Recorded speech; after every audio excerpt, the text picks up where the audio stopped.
दोस्तों, कर्ण या अर्जुन किसके बाणों में अधिक शक्ति थी? आखिर भगवान श्री कृष्ण के अनुसार कौन था सर्वश्रेष्ठ धनुर्धर? तो आइए जानते हैं, लेकिन वीडियो में आगे बढ़ने से पहले हमारे चैनल को सब्सक्राइब अवश्य करें और बेल आइकन जरूर दबाएं और साथ ही कमेंट में जय श्री कृष्ण लिखना बिल्कुल मत भूलिएगा। भगवान श्री कृष्ण की कृपा आपके समस्त घर परिवार पर हमेशा बनी रहेगी। दोस्तों, महारथी कर्ण को अर्जुन ने भगवान श्री कृष्ण जी के कहने पर छल पूर्वक अंजलि का अस्त्र से मार दिया था। अब कर्ण के वीर गति के पश्चात रात्रि में अर्जुन श्री कृष्ण जी के शिविर में जाते हैं और बड़े ही उत्साह पूर्वक उनसे कहने लगते हैं। बड़ा ही गर्व था कर्ण को अपने युद्ध कौशल और अपने गुरु परशुराम जी द्वारा प्राप्त धनुर्विद्या पर। उसने एक बार मुझसे कहा था, अर्जुन, मैं युद्ध में ब्रह्मास्त्र तक तुम्हारा पीछा नहीं छोड़ूंगा। वो सर्वदा मुझसे बराबरी और अपने को श्रेष्ठ सिद्ध करने का दुस्साहस करता था, परंतु वह मेरे बराबर तो क्या, मेरे चरणों की धूल के बराबर भी नहीं था।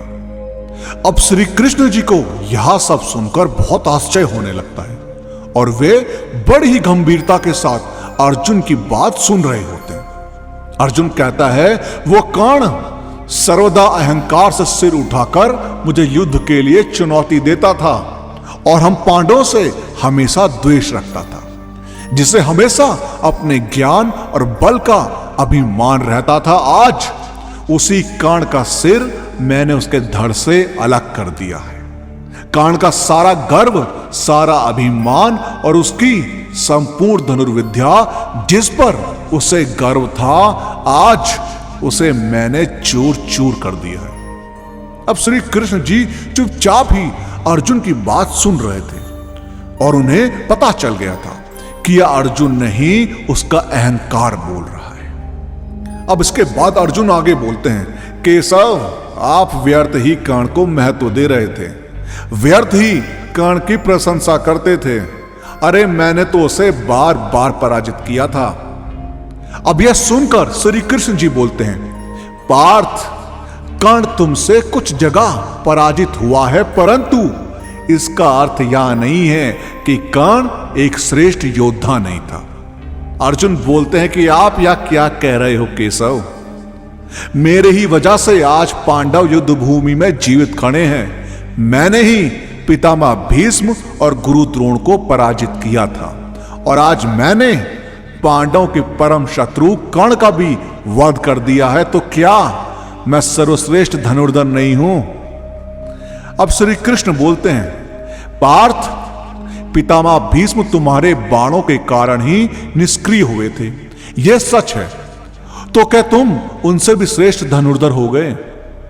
तुमने हमेशा अपने दिव्य गांडीव धनुष, अक्षय तर्कस और दिव्य कपि युक्त ध्वज से सुशोभित रथ का प्रयोग किया है और स्वयं मैं सारथी बनकर तुम्हारी रक्षा कर रहा था, जबकि महारथी कर्ण के पास ना ही कोई दिव्य रथ था और ना ही कोई अक्षय तर्कस। उसके पास केवल भगवान परशुराम जी द्वारा प्राप्त धनुर्विद्या थी। जन्म से प्राप्त दिव्य कवच और कुंडल भी तुम्हारे पिता इंद्र ने छल से छीन लिए थे।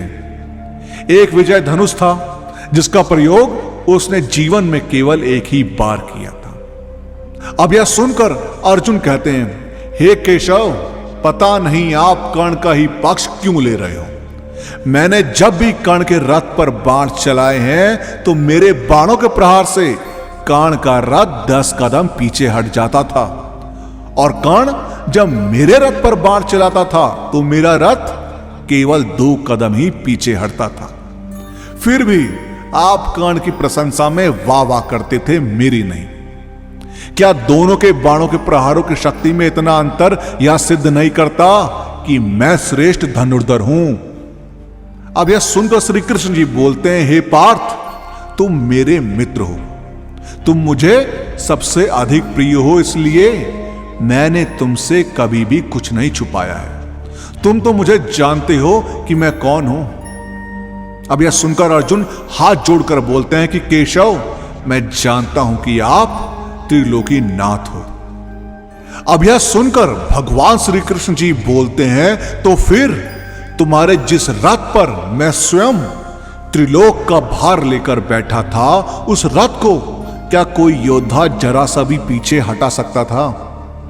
तो फिर जब कर्ण ने अपने हर प्रहार पर तुम्हारे रथ को केवल 2 कदम पीछे हटा दिया और तुम उसके रथ को 10 कदम ही पीछे हटा पाए, तो तुम ही निर्णय लो पार्थ कि किसके बाणों में अधिक शक्ति थी।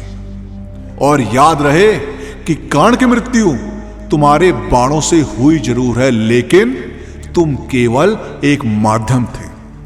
असल में उसकी मृत्यु गुरु परशुराम और ब्राह्मण के श्राप के कारण ही हो पाई है। नहीं तो जब तक कर्ण अपने विजय धनुष को हाथ में लिए रथ पर अडिग होकर तुमसे युद्ध करता, तो तुम कभी भी कर्ण से जीत नहीं पाते। और ये मत भूलो पार्थ, जब कर्ण ने अपना दिव्य सर्प बाण चलाया था, तब मैंने ही तुम्हारे प्राणों की रक्षा के लिए रथ को अपने पैर के अंगूठे से दबाया था, जिसके कारण कर्ण का मोक्ष सर्प बाण तुम्हारे सीने पर ना लगकर केवल तुम्हारे मुकुट पर लगा था। अन्यथा तुम्हारी मृत्यु वहीं पर निश्चित थी। पार्थ, असल में कर्ण तुम्हारा प्रथम शत्रु नहीं है, बल्कि अहंकार तुम्हारा प्रथम शत्रु है, जिसके अधीन होकर तुम यह सब बोल रहे हो। अब श्री कृष्ण के मुख से यह बात सुनकर अर्जुन भी लज्जित हो गए थे। इसलिए इस बात से प्रमाणित होता है कि कर्ण के बाणों में अर्जुन के बाणों से अधिक शक्ति थी। दोस्तों, आपका इस बारे में क्या कहना है, हमें कमेंट के माध्यम से जरूर बताएं। और इस वीडियो का पार्ट 2 चाहिए हो तो कमेंट्स में पार्ट 2 जरूर लिखें। और वीडियो पसंद आई हो तो लाइक और शेयर करना मत भूलिएगा। हम आपको मिलते हैं अगली वीडियो में।